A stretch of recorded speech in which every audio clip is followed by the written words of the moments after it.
બાપા સીતારામ મિત્રો, અમારી ચેનલમાં તમારું સ્વાગત છે। તો આજ આપણે બનાવવાની છે સૂકી ભેળ, તો બન્યા રહેજો અમારી ચેનલમાં। તો મિત્રો આને કહેવાય ટમેટા। ત્યારબાદ આપણે દાડમ મોળવાનું શરૂ કરી નાખ્યું છે અને તેમાંથી કાઢવાના છે આપણે દાણા। તે તમે જોઈ શકો છો, આ છે દાડમ અને આ છે મોટી સોકી, જેમાં આપણે દાડમના દાણા કાઢી રહ્યા છીએ। અને આ છે આખા દાડમ। ત્યારબાદ આપણે ટમેટા મોળવાનું શરૂ કરી નાખ્યું છે, જેને આપણે ઝીણી ઝીણી કટકી કરવાની છે।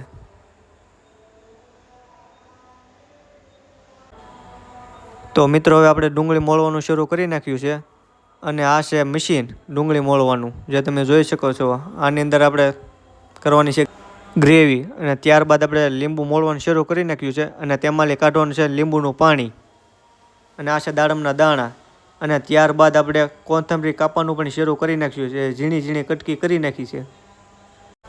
ત્યારબાદ મિત્રો આ છે દાડમના દાણા આપણે કાઢી નાખ્યા છે, તમે જોઈ શકો છો। અને આ છે ટમેટા, જે આપણે સુધારી નાખ્યા છે। અને આ છે ડુંગળી, જે એનું કામ આપણે શરૂ છે, તમે જોઈ શકો છો। અને આ છે મમરાની ઠેલી અને આ છે કોથમરી। તો હવે આપણે ટોપમાં મમરાની ઠેલી ખાલી કરવાનું શરૂ કરી નાખ્યું છે, તમે જોઈ શકો છો। તો આ છે મમરાની ઠેલી, આપણે અડધો ટોપ ભરાઈ ગયો છે, તમે જોઈ શકો છો। અને ત્યારબાદ ઉપરથી આપણે સવાણું નાખવાનું શરૂ કરી નાખ્યું છે।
તો ફાઇનલી મિત્રો આપણી ભેળ તૈયાર થઈ ગઈ છે, તમે જોઈ શકો છો।